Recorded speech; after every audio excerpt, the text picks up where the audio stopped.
Hello, ladies and gentlemen, and welcome back to Zebu Nation Plays Endless Space 2, the beta.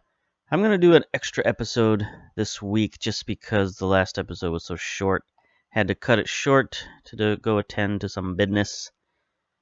So we're right back we're right back where we left off, I should say. And we've got the same stuff going on, nothing new. We got this little impending doom battle up here. I don't know what's happening there. Still wondering where those reavers went. Is this them? Is it them? No. These are 3 prowlers. So there are a lot of reavers in this side of space. So we got to start thinking about boosting up our military to deal with those guys. And also we're starting to run into new civilizations. If any of them get uppity on us, then we're going to have to, throw down, as it were. And on that front, I noticed that our research, we kind of glossed over something. We finished the wave function control, which allowed us to, have new modules. All our Era 2 support modules now are available for ship design.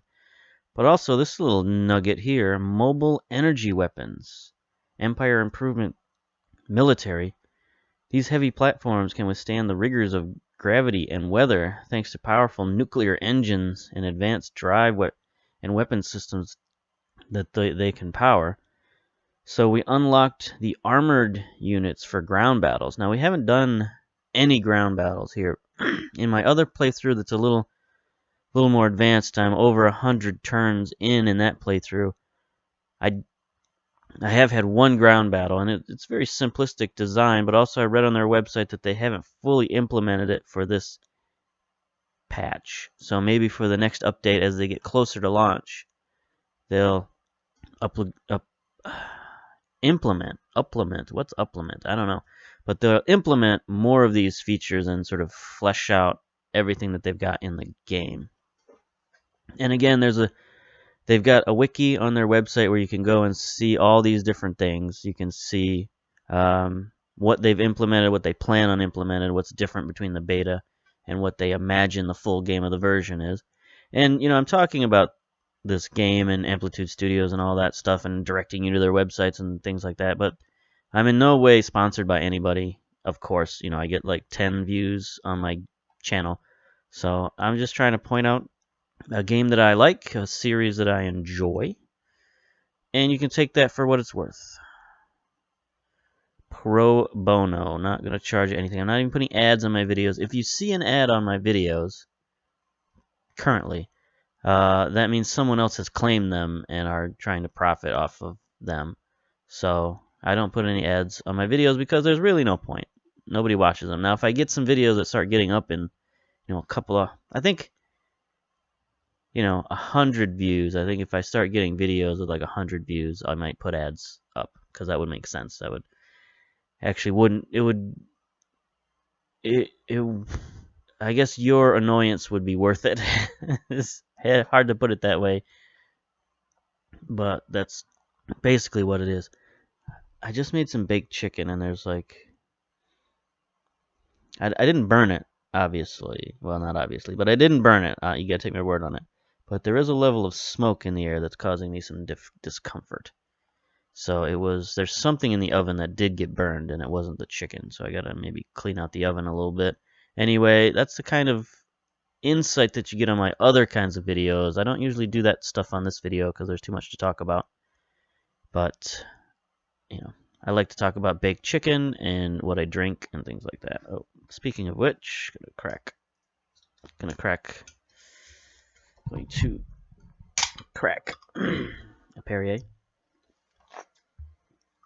Yum.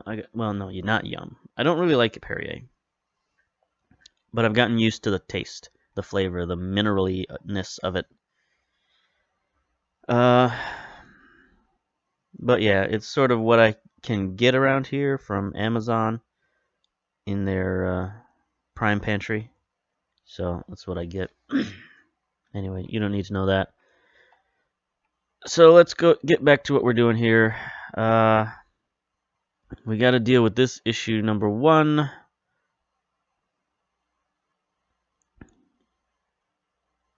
Okay, we're heading back to M29. That's good. That's what I wanted. What we got 2 fleets not doing anything. So E13, that's right. We just found these people. They're now part of our little empire. So we're colonized here. The Pilgrims. +1 science and +2 science on any anomalies. All right, that's good. That's good stuff. So we're expanding the empire as we speak.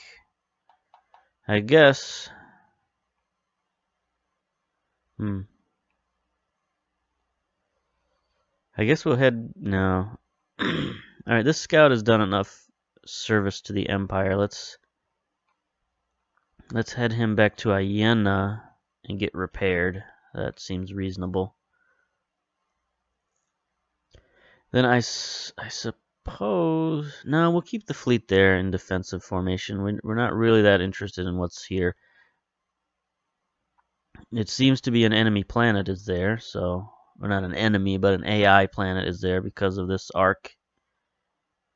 It's not coming from Dill because they haven't colonized Dill yet, so if you just look at the shape of this arc, it seems to be coming from centering right here, this little unknown mass of the universe. So I'm sending this scout back to get replaced. I didn't set a timer. I don't have a phone around me. Alright, we're just going to play it by ear. Always so well thought out, these videos are. Indeed. Alright, enough of this. Oh, yeah, I got one more fleet. Okay, they're sitting there. Alright, let's get back in tune. We got an idle system, S3. Okay. So these guys need to make something of themselves. I guess we'll go with what we normally do. Do we need to settle an upgrade? Let's hold off on the upgrade just this minute. Let's go with the sustainable farms, xenotourism. Start with that's a good 1-2 combination. It's gonna take them 7 turns just to get one of those cranked out. So they got plenty of time to sit and worry about whatever it is they're doing. Let's get rid of that. Okay. Start with the next turn. See what unfolds. We just saw some influence increase over here. Yep, they're definitely improving their influence in this area, which is bad for our colony here at Bellatrix. Gonna have to find some influence makers and plop them down on Bellatrix there. Yeah. First of all, we got some new Rayans on Estri. Oh, that's the place we just got, right? Quest complete. Lifting the lamp. Capture, assimilate, or attract new population types into your empire. A small immigrant community is forming. Your heart swells seeing them go about their daily business. Your empire is growing in more ways than one. So we got a reward of plus 80 influence, which isn't that much when you look at how much we've got, 2.3 thousand. Gaining 120 influence per turn. So we've really started in big on the influence. I'm not sure where that's all coming from, but, we'll take it. The Battle of Bellatrix. Okay, so they finally decided to face us in battle. We've got our flagship and the gunship squad and our defender. They're all healed up, right? They're all looking full damage, okay. But they've got this poacher, which is a huge ship to deal with. Hopefully we can rain down enough fire on it. Our battle tactics are going to be... So, could we go with the broadside? Again, we're 94% compatible with that. We're still better at them at that than they are at their long range. And if we do that, we get the little advantage upgrade. So this trajectory results in a range that gives the flotilla an advantage over the enemy. If ships are designed to be effective at this distance, which all of our ships are good at either long or medium range. So, ready to fight. We will do this. We will head into the Battle of Bellatrix. Fight to defend our new colony from the Reavers, the Ravagers. Here we go. There's our fleet flagship at the front.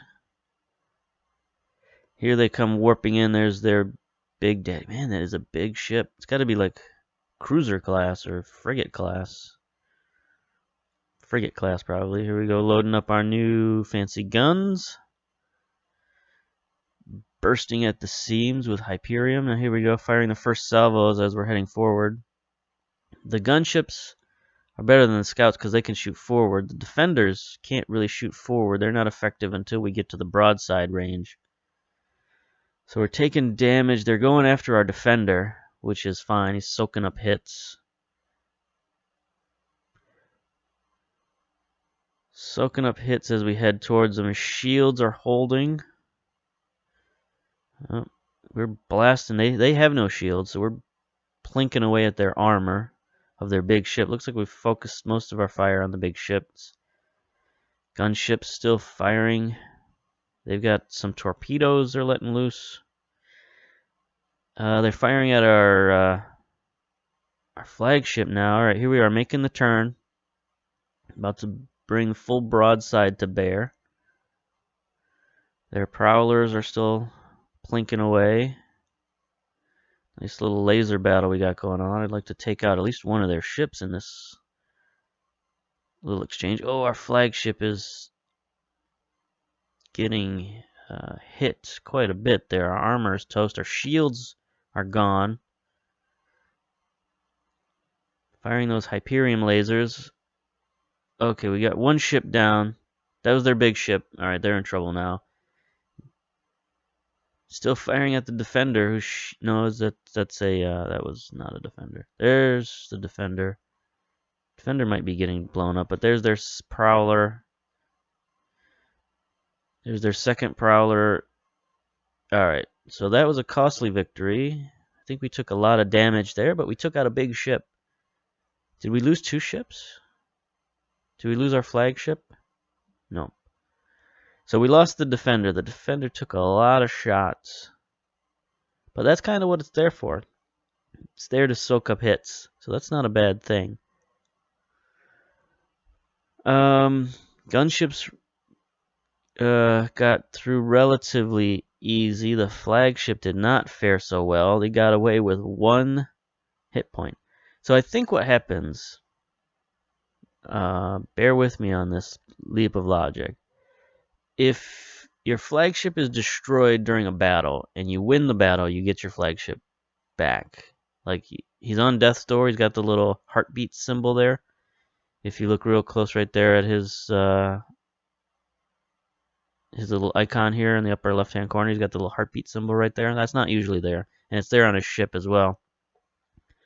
So if your flagship is destroyed during a battle, but you win the battle, you get that ship back immediately with 1 health point. You see down there in the lower left, he's got 1 hit point left. Not great.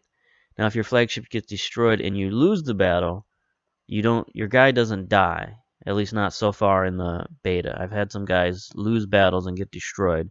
And what happens is they're injured for like a month. So however many turns that is, like 6 or 10 turns, you don't have access to that character anymore. But they do come back, so don't worry if your guys die. They come back, at least in the beta, and I believe that was how they did it last game as well. So I think the thing is they just don't have that many characters that they can't have just your characters dying off. Because I've already noticed duplicate characters in the beta. Now that could just be beta stuff. It could be they don't have all the characters implemented yet. But I have definitely noticed duplicate characters in my other playthrough. So that's how that works. It was a very successful battle, but we did lose a ship, so we're going to have to replace that. Alright, so that was fun, that was exciting. We didn't even move our ships, that was on their turn, so let's move our ships. See what's going on here. Our probe has hit this planet, Zaheen, or this system. Zaheen 1 medium Terran, that's good. Colonized, though, somebody's already colonized it. Medium desert. Zaheen 2, Zaheen 3, large lava. Zaheen 4, medium arid. So that's a good system that someone has already colonized. Who's this? Is this that new race that we meet? Yeah, Saint Chauvert AI, the first cardinal purge. That must be those freaky flame people, right? Yeah, Saint Chauvert. Freaky flame lady and her church of whatever. So they're spreading their influence around here. So we're gonna take a drink. We're going to run into conflict with them soon. Oh, the other thing we've just found. We found a warp drive system. So here's a system, unknown, medium unknown. It's got a some sort of subterranean curiosity. But this is a system you can only get to if your ships are capable of warp. So see, there's no line connecting this system to that system.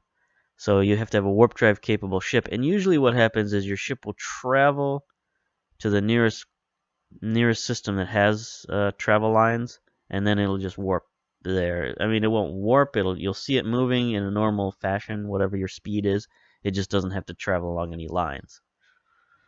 Now, I think if you wanted to, you might be able to move just from here to there, even though from here to there is closer, right? Like if this fleet wanted to go here, I think that I could go just here to there, but maybe not. I'm not sure how you would force it to do that at this point. But anyway, we got something here.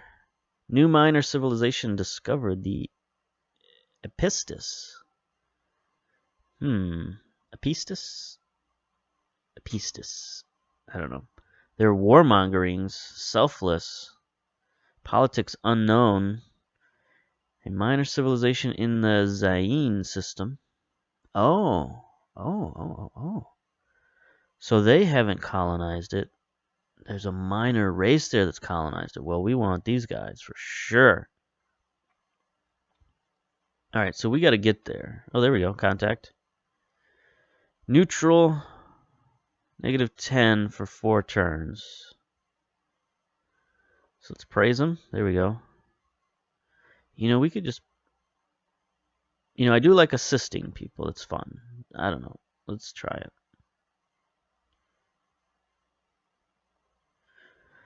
Alright, truth be told, the dust-obsessed religious fanatics of the Epistis splinter group are an unnerving crowd.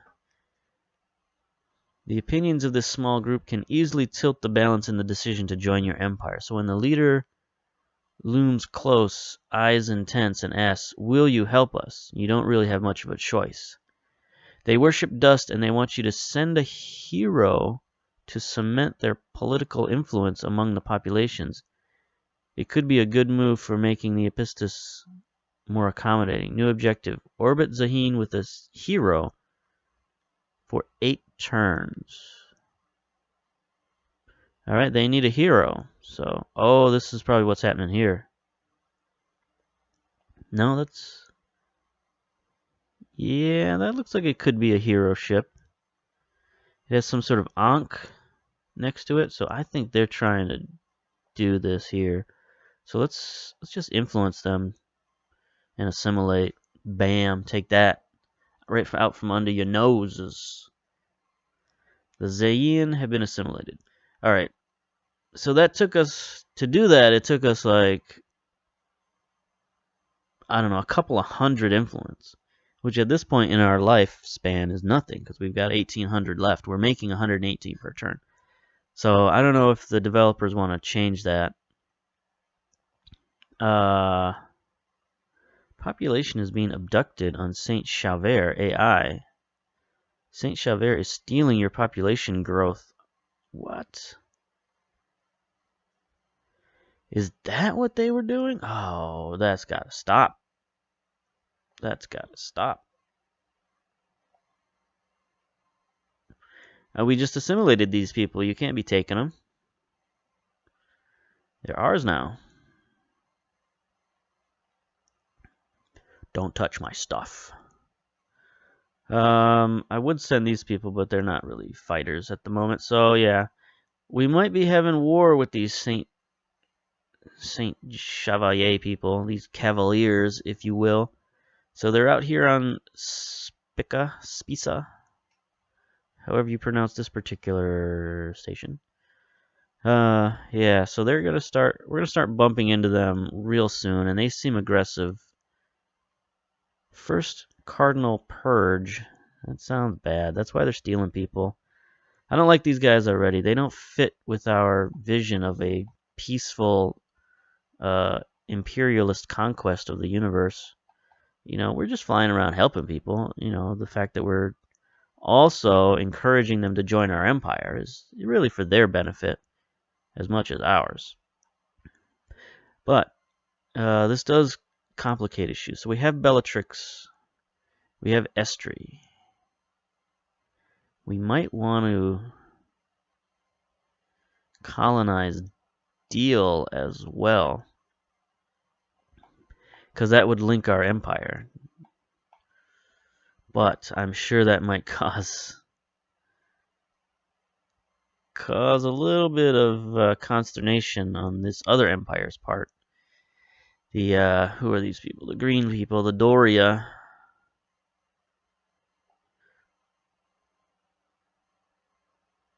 What could we offer them for Chris? We offer them dust? How much dust do we have?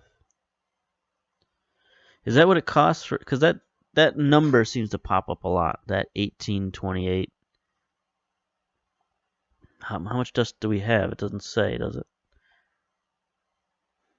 Is that all the dust we have? I don't know.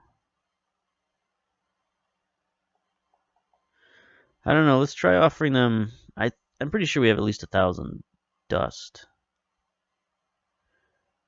Can I just type it in there? Yeah. All right. So I'm gonna try offering 1,000 dust for Curious. I don't know if that's a fair price. The bar shows the other empire's opinion on the current contract as listed above. Is that good? Is that bad? It seems...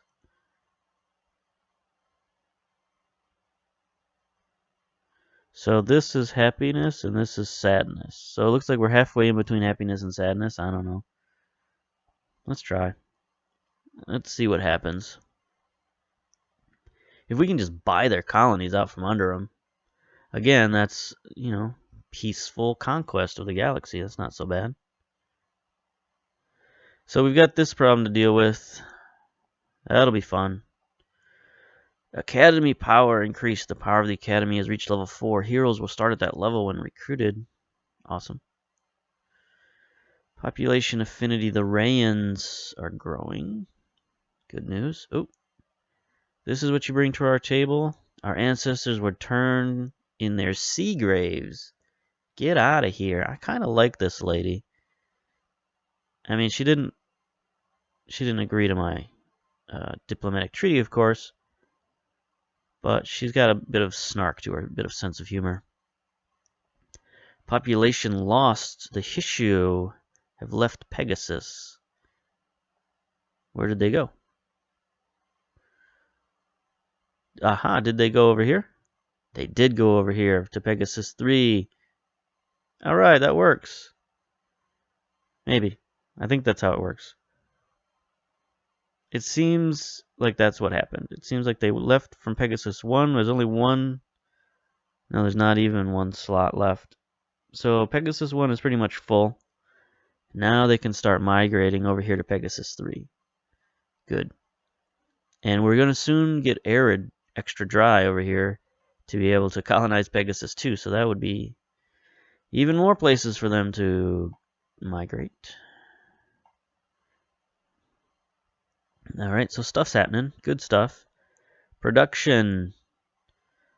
Alright, exotic rations, and the Defender is up next. So there we go. We'll have the replacement for that ship that we lost. Lanica. We could colonize...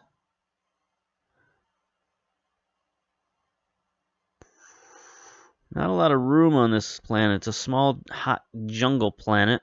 Anatov's rings, +2. Okay, that's good. A single moon, that's good. +1 population slot. So, I mean, this is good, but it's a small planet. So let's start the colonization process over here.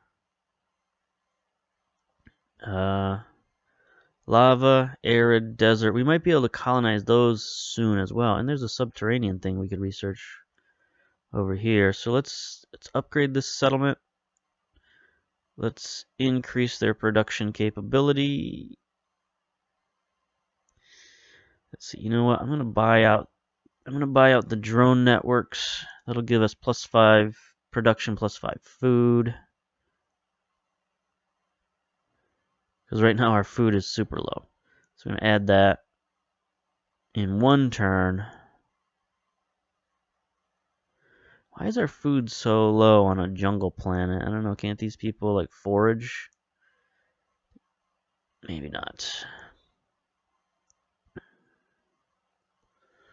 And then of course the cerebral reality situation. That's one we like to buy. So there we go. Lanica is now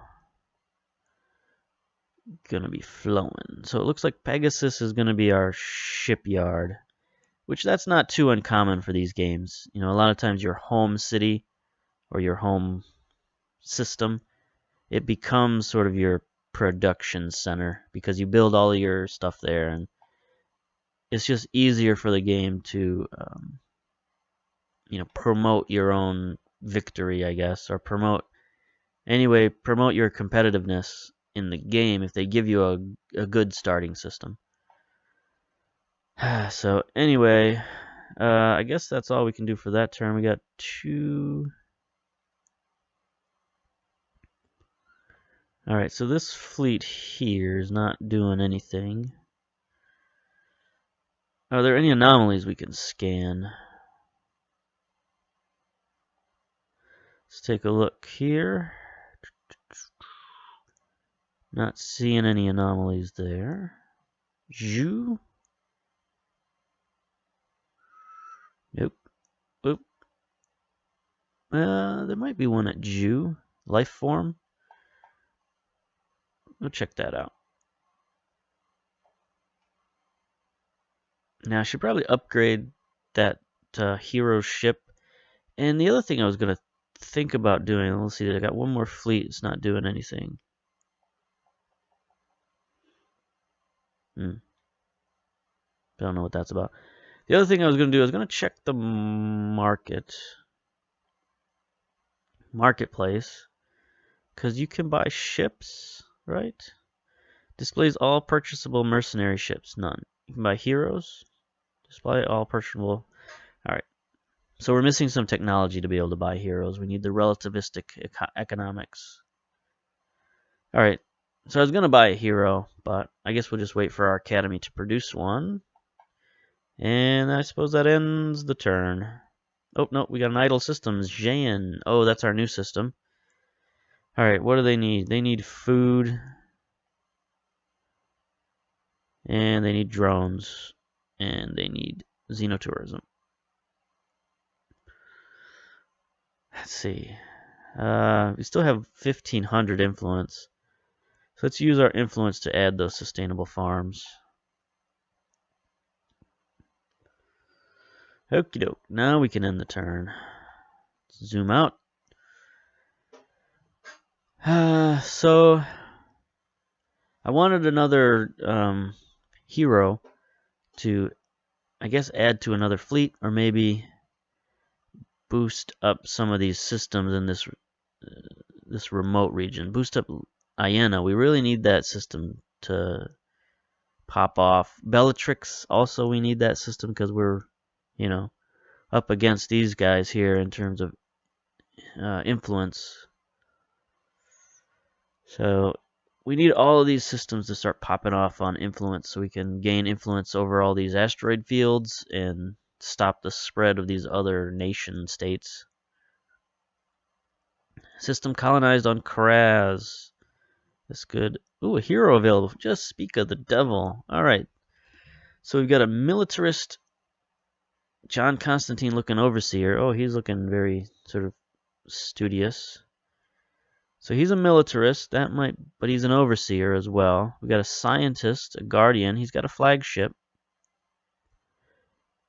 So he might be an interesting, even though he's a scientist, he is a guardian, which a guardian focused on fleet warfare and industrial production.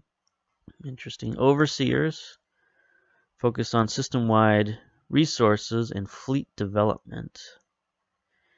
Interesting. Militarist party, of course. Or we've got another scientist over here. A seeker hero class. Seeker focused on exploration of the galaxy and scientific wisdom. We have one of those, so she's probably off the list. Kolstya, Velm Omkar II. So, interesting. Is that a...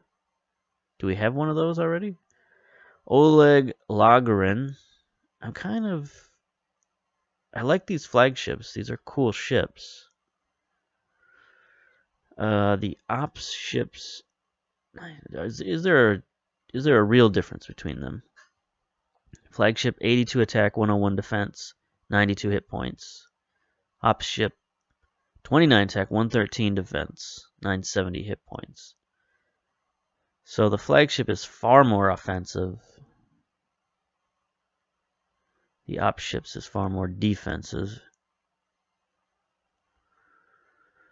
So the question is, do we want another fleet guy or do we want an overseer? So this militarist overseer, he could help us boost production in our home system. We could take our home system guy and move him somewhere else.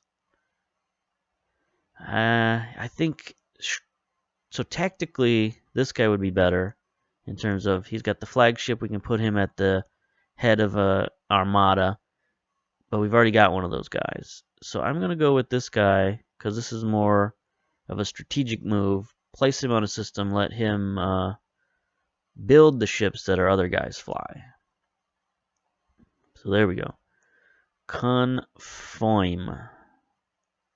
Hero recruited. Dominic Havenen II has joined your empire. Let's assign him some skills. So he starts at level 4. He gets 3 skill points. So what does he got? His skill tree, he's got generic skills, United Empire skills, and overseer skills. So we know the generic skills. Operations expert. Definitely add that. Here's the overseer skills. Okay. So if he's in a fleet, he can add replenishment of their crew. We've got plenty of that. If he's on a system, he adds food to the system. I was kind of hoping he would add production to the system, but he doesn't. All right, so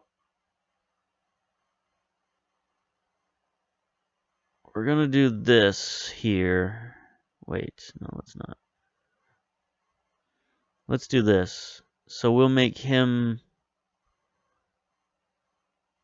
more of the orator guy, the guy who gives you what do you call that? Influence on planets, and then I'll, instead of moving guys around, I'll just place him in the outer boroughs. Let's see, hero management. Dimitri, there's Hadri. So yeah, see, they've already got duplicates. They've got Kolstya Velm Omkar II. We could have recruited her clone, I suppose, or sister, or twin, or whatever. And so somewhere in the universe there must be a Dominic Havenen II. So let's assign him to a system. Where can we put him? We could put him way out on Estri. No, I think.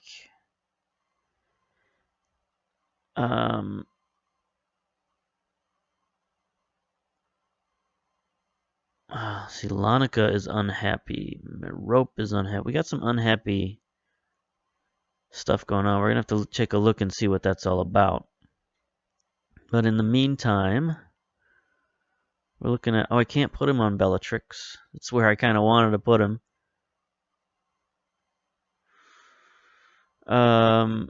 So we could put him on Banny.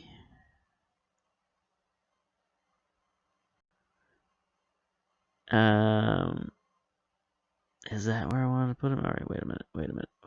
I gotta look at these systems here. No, so I guess it's Iena or Estri. That would be interesting. They were the people who wanted heroes, right? Or was that? Yeah, no.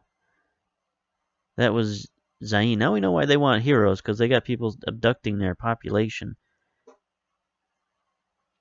So that might not be a bad place for them, but I don't know that I want to put them there just, when they have an abductor ship overhead. So I'll clear them out with my fleet, and then I'll put him there. Sure, that makes some sort of sense. Alright, so system colonized on Karaz. Let's take a look at them. So we finally got a little colony down here on Karaz 2. There's not much going on here. Colonial exchange. Sustainable farms. Cerebral drones. Alright.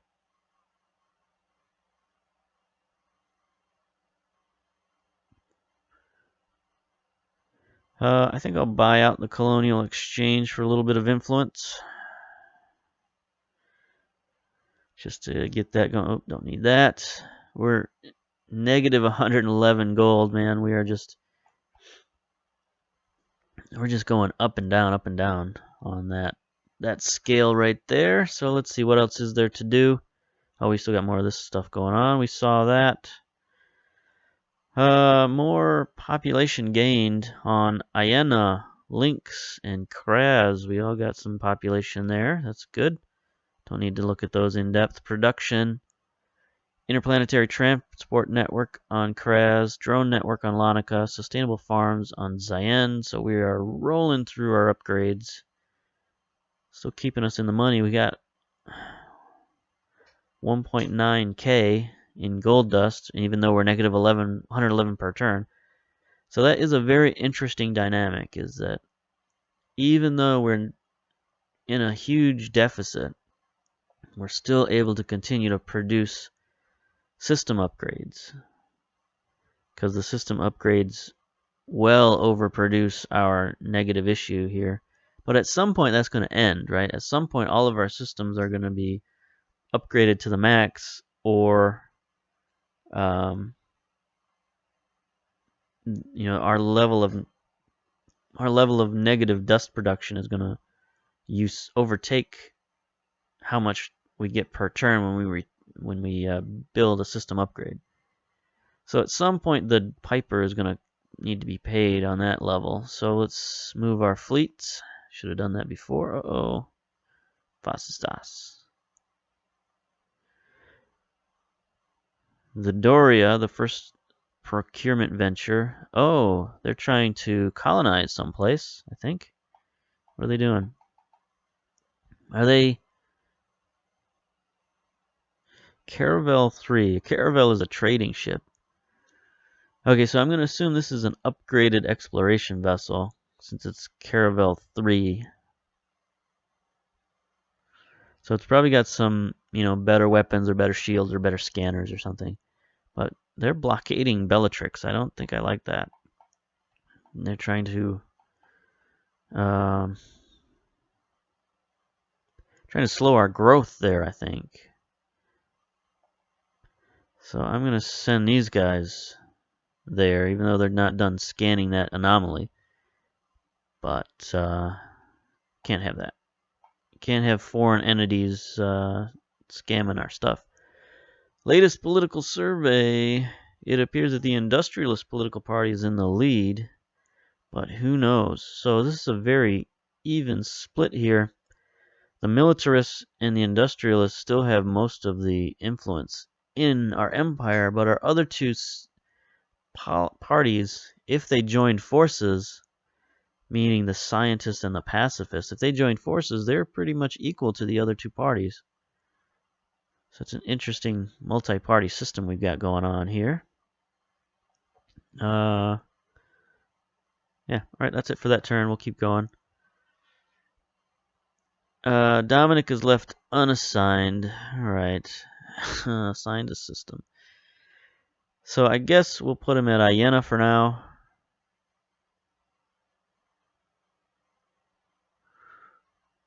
Yeah, that's the most mature colony. That's the colony where he could do the most good immediately, I think. So there we go. Done. Done, done, done. Click all the buttons until something happens. There we go. Let's end the turn. So I'll do maybe 1 or 2 more turns. And then end the video. I don't want this to go on forever since I didn't set my timer. And I didn't look and see what time it was when I started. So again, it's beautiful planning on my part. We got a lot of ships. We got a lot of stuff happening over here at Bellatrix.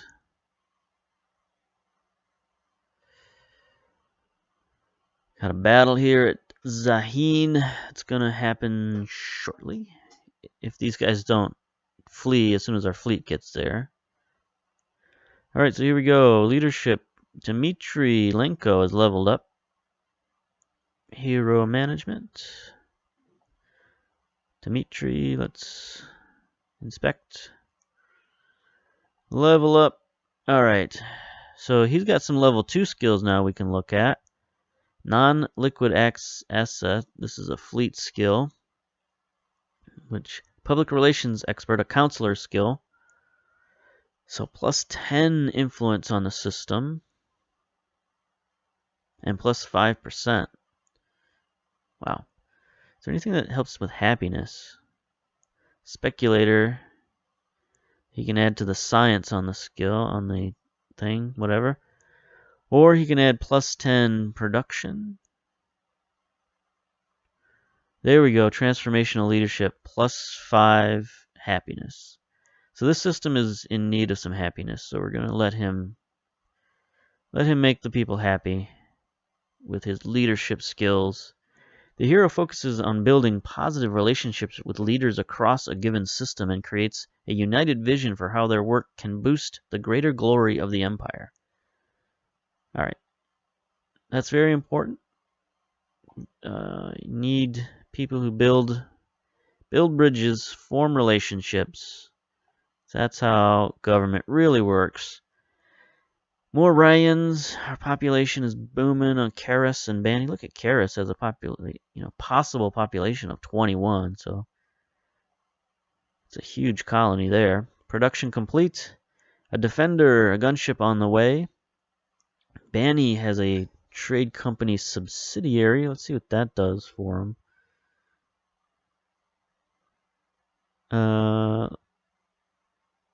Opens list of improvements. Alright. Boy, these are tiny. Colony, settlement. Alright, so where did that go? Trade company right there. Let's see. Adds a trade subsidiary to the star system. Requires a trade company headquarters. Does that do? I don't know. Let's check out the trade company headquarters and see.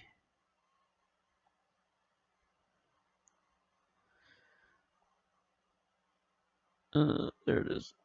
Trade company headquarters. Here's where it starts. The offices, the shipping docks, blah blah blah.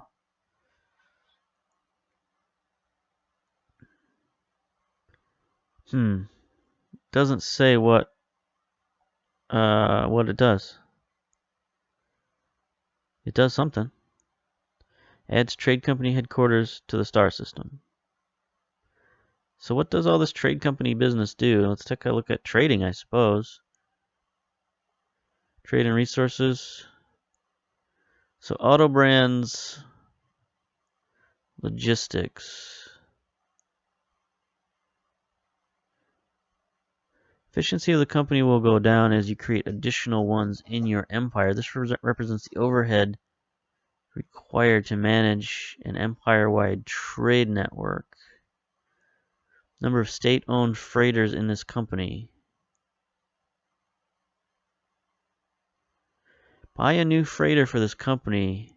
This works better with longer routes. Increase all income for the company. So this is adding Gold, apparently.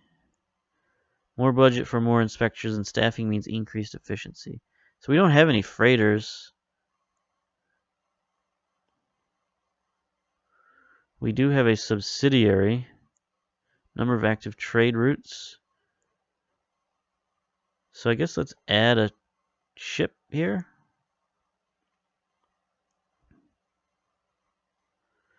Okay.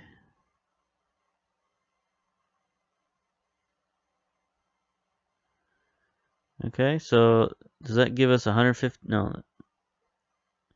That cost us 100 gold to get that freighter, and that freighter has done something. Income generated by this trading company is 31. Okay. So in 5 turns, we'll have paid off that freighter. Well, 4 turns, I guess, because the first one cost us 100. Next one cost 150. Huh. Alright, interesting stuff. I've never dealt with that before, but I assume since I have a trading outpost now, and I have a freighter, so the freighter will go between Pegasus and wherever that other trading company that I built. And it will, make us money somehow. Alright, let's move the fleets around.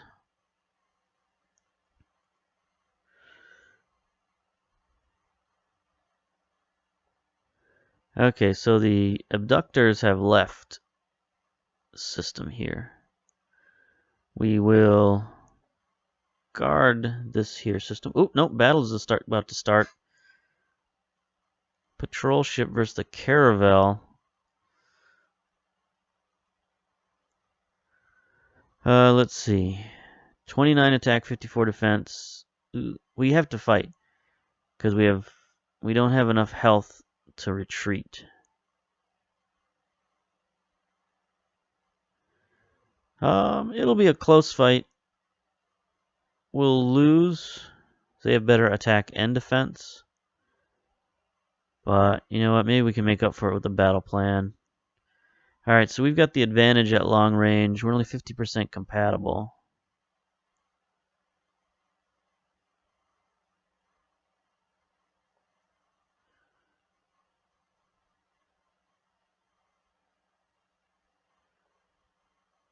Wow, so these guys can... The enemy can fight at short, medium, or long. So I guess we'll take the one that gives us the star advantage here. Even though we're only 50% compatible there. We'll go with it. It should be a short fight. And then our other fleet will get there and maybe we'll be able to beat them with our hero unit. Even though I don't know... Did I upgrade her weapons? Maybe. I don't remember. I'll have to double check that. But anyway, here we go. Battle of Bellatrix. Our scout ship with its one measly little pea shooter. Versus their caravel. Looks like their caravel's had a little bit of battle damage. It's already kind of sparking and smoking. So here we are.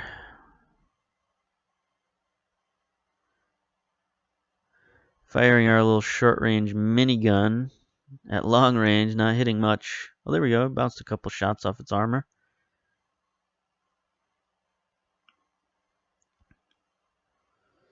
Yeah, we're doing damage. I don't think their ship is any particularly better than our ship. Just might have better guns, better armor. But, they're charging forward with no forward weaponry, so we're going to be able to do a little bit of damage before they get to us. This is where the tactics come into play. Like, a lot of times you just show up with a big fleet, smash the other guy. You don't really need to care about tactics. But on this level, you can see how the tactics are not paying off for them. Because they're charging forward with no forward-facing guns. So they would have been actually better suited to attack us at mid-range or long range. Oh, we just took a huge hit there. Chunks flying off our ship. Still pounding away at their nose armor. Which maybe they're just a heavily armored ship so they can take all this damage. But now they're finally in range to be able to shoot. I think that means our armor is gone when they blasted off a big chunk of that, but time is running out. We're already 3/4 way through the battle. We might survive this. It's not likely, but it's a possibility. We're both at close range now, firing broadsides. They're definitely beat up, definitely damaged. So are we. It's just a matter of who's... we might survive this. We're getting close to the end of time. End of the battle. Both ships are badly damaged. There's the draw. Look at that. Valiant display by our little scout ship. Surviving the encounter with these pesky people here. So we're gonna have to start building fleets because we might have war on two fronts at this point. So anyway, we got a defender built and a gunship on the way. Banny, what's your industry looking like?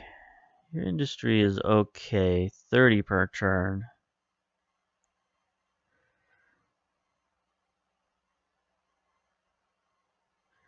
See, we could add another industry upgrade and then start building ships, or we could just start building ships now. +5. 3 turns ready. I think we're good enough to build some of these smaller ships, so we'll build another defender, another gunship. That's fine for now until we can build our bigger ships. Speaking of which, we had a defender built, so there it is. We'll bring that up here. I guess first things first is replenish our other fleet before we start building a new fleet. So there we go. We've got one idle fleet sitting around here. That's this patrol ship that got beat up. Alright, so they can now hopefully head to Iena. How about these guys? Did they reach? Oh, they're one turn away, so I think this procurement venture over here is going to escape with its measly life. But we're definitely going to have to set up 2, maybe 3 fleets. So let's end the turn. Alright, I think this will be the last turn unless something super interesting happens. Yeah, I'm still enjoying the game. It's starting to get more interesting, in fact. You know, when you start running into more races and more empires that have different ways of dealing with things. Like these guys started abducting people. Like, what's up with that? That ain't cool. And then this trade empire, says no to a trade and then attacks me like the next turn. Are those things related? Did I lose esteem in their eyes? I don't know. Was that just random chance? And the fact that I'm building colonies so close to their borders, it can't make them happy. Battle of Bellatrix. These guys again are going to square off. Okay. I mean, I guess we'll do this again. Hopefully. I mean, that was a dumb idea, but I guess he didn't really have a choice. I tried to fly away, but I couldn't. That's no good. Ooh, another ship showed up. Oh, there's all kinds of crazy stuff happening now. Probably shouldn't have done that in the middle of a battle. What's happening? Where'd the battle go? There it is. That was interesting. It let me launch the ships. It shouldn't have let me do that, honestly. Might have messed up its programming. The game might have crashed, and I don't even know it. So here we go. We got the Battle of Bellatrix Part 2. Part D. What is that? What is that? He just launched something. What is this? What's happening? Alright, so he's in range. He's opened up his cargo hold. He's like a mini ship. What is? Does he have a fighter plane? What is that? I don't know what that is. Is that a new weapon? Did that happen last time and I not see it? Is that like lock S-foils in attack formation? In attack position, I should say. What is that? What's happening? I don't recall that happening last time. But maybe it did. Maybe that's his version of like, when these armor things lock up on my ship. Maybe that's just his version of that. A little animation to get things going. He's got like a little extra engine down there, a little battle engine. So again, we've got the advantage on this fight. Oh, there we go. We took a big hit, even though we got a few shots off before he got into range with his guns, but now he's in range. He does have better attack, better defense than us.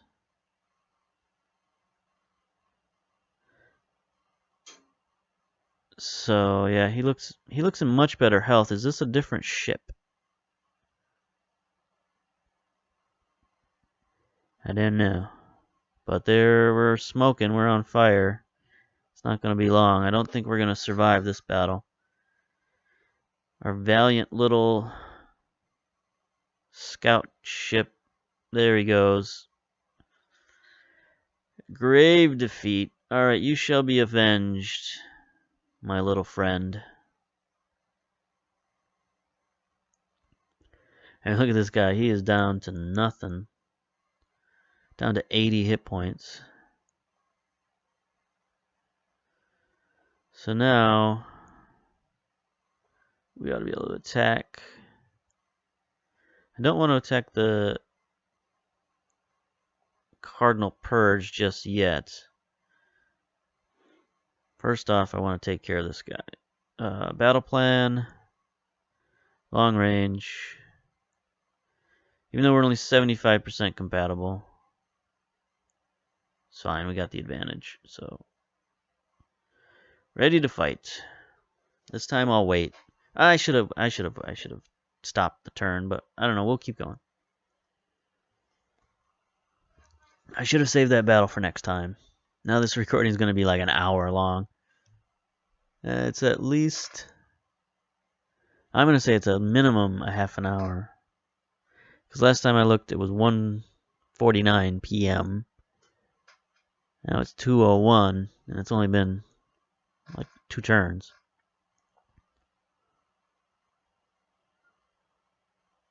Maybe I could stop the recording and start a new recording before the battle begins. Nope. Alright, so we'll do this battle and then end it on a bang here. Alright, so here we go. Starting the battle. There's their beat up little trade ship, the Caravel. It's their version of a scout ship, I guess. And here we have our scout ship and our little hero ship here. It's a cool little ship, but it's not what I would call that powerful. Oh, she does have shields and torpedoes, so I did upgrade her ship. So this guy's in big trouble. Big trouble. She's got some Hyperium lasers heading his direction with bad intentions, and there he goes. He's smoking. Parts are flying. He's doomed. Decisive victory. Don't mess with my hero. Definitely glad I did that. So there we go. We've got a little bit of a hot war happening over here. Cold War turned hot. So we gotta worry about that. Alright, but that's for next time. See you then.